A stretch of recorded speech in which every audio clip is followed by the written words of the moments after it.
What is up, everyone? Welcome back to the channel. You are joining me for the Tuesday before the Southwick Pro National. So we're trying to get as much deep sand prep in as possible. So we are heading out to one of the deepest and gnarliest backyard sand tracks that we have down here in Southeast Michigan. Can't tell, my voice is a little bit gnarly. My goal was really to utilize this off weekend to try and make as much progress as I possibly could. So in typical fashion, I came down with some kind of gnarly sickness, so that was a little bit frustrating. We're just kind of getting over that now. Still not quite feeling 100%, but we just simply don't have the time to waste, so we are heading out to the track. Luckily it's a little cooler today, so that should help things. Maybe I won't struggle so bad with the sickness as I would if it was like really hot out. But yeah, the whole theme of the season so far is I just simply need to get better.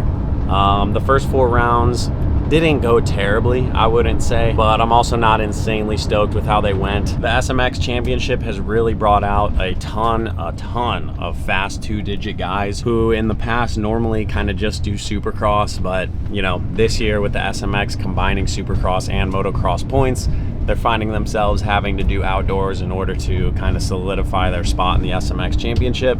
And that means that they are racing outdoors. So the field in the 450 class this year has been absolutely wild. You have 2-digit guys all the way back into like the high 30s positions. There's 2-digit guys in the LCQs every weekend.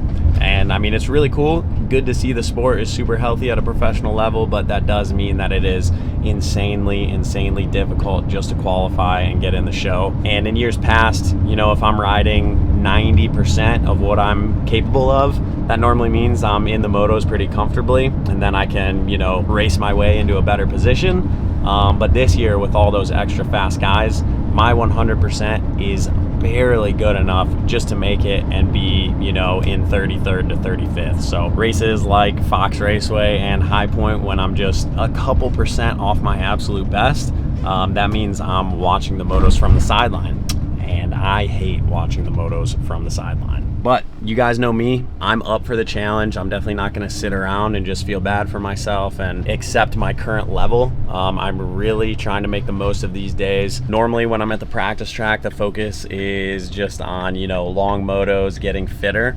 But now I'm putting such an emphasis on bringing up the intensity and becoming faster, because that's really what I need. I simply just need to become faster. And it's not that I'm, you know, not riding to my potential or that I've gotten slower this year. Like, I know that I'm riding really well, and I'm definitely faster this year than I have been in the past. Just comparing like qualifying times and how close I am to guys like Jet.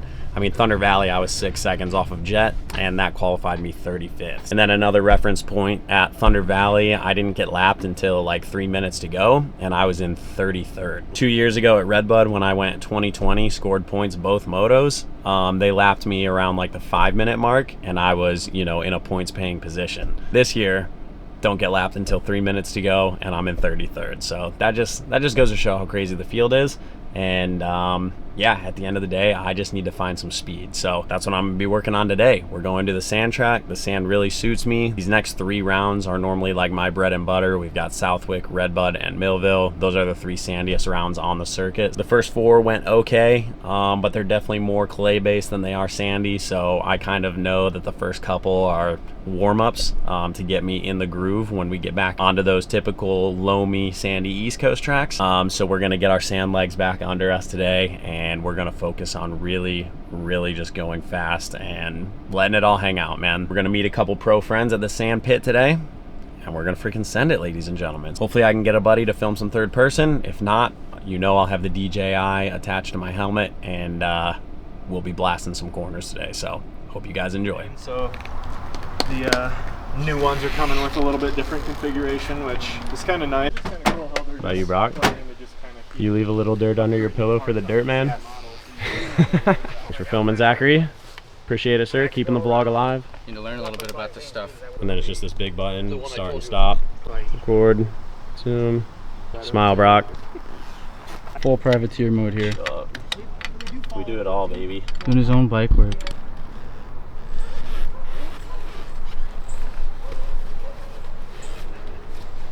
It's always a happy day when we're riding dirt bikes.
Going big, dude.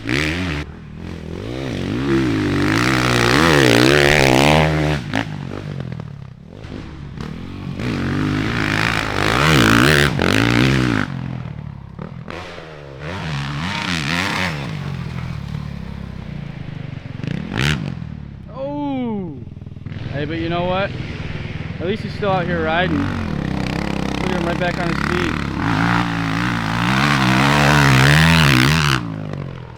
Can't bring old Peterson down. Love a dog.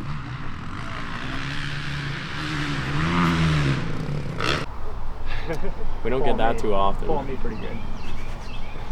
I mean, I could be going like shit then, you know? You know who's going really fast at the regional?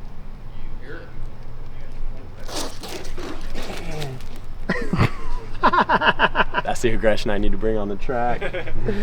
I've been doing pistons about 80. Just your first piston. Yep. They cover. Power flow.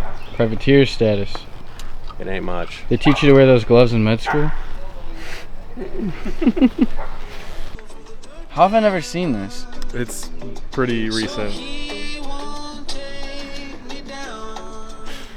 You Putting some dirt under the pillow tonight, man. uncultured swine.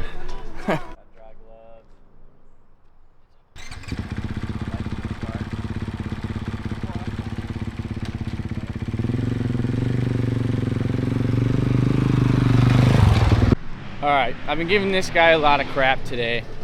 You know what? I got a lot of respect for Mr. Jeff. He's the kind of guy that'll bring you soup if you're sick. You know what I'm saying? He'll rub your back if it's sore. So, it's a good dude, that Jeff Walker.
Try it again.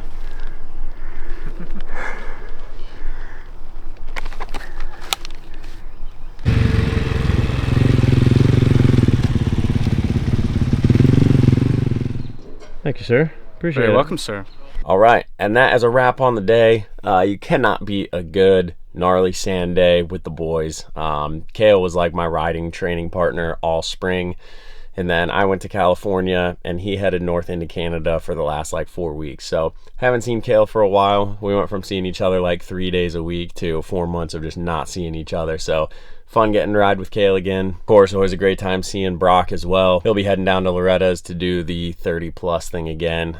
He actually won it 2 years ago down at Loretta's. He's hoping to get that title back, so we wish him the best of luck. But yeah, as for me, next up on the list, Southwick. Today was some decent training for that for sure. The conditions were actually pretty treacherous. They got a lot more rain than I was expecting, and it was kind of like muddy and sloppy and very difficult conditions for sure, which is great. That's what I need a lot more of. You know, I'm limited to public tracks a lot of the time, and public tracks have to cater to, you know, the average consumer. That means they got to keep the track really prepped, you know, the perfect amount of water. If it rains, they cancel, and I understand, of course, but that's why these backyard tracks are just so critical for my training, because rain or shine, they let me come out. They'll leave it rough for me for like months at a time, which is great. Always appreciate the guys for letting me come out and tear up their backyard like that.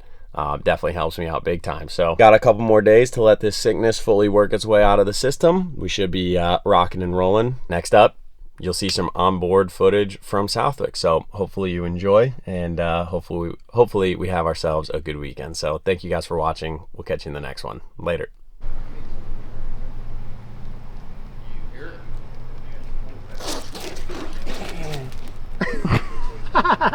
That's the aggression I need to bring on the track.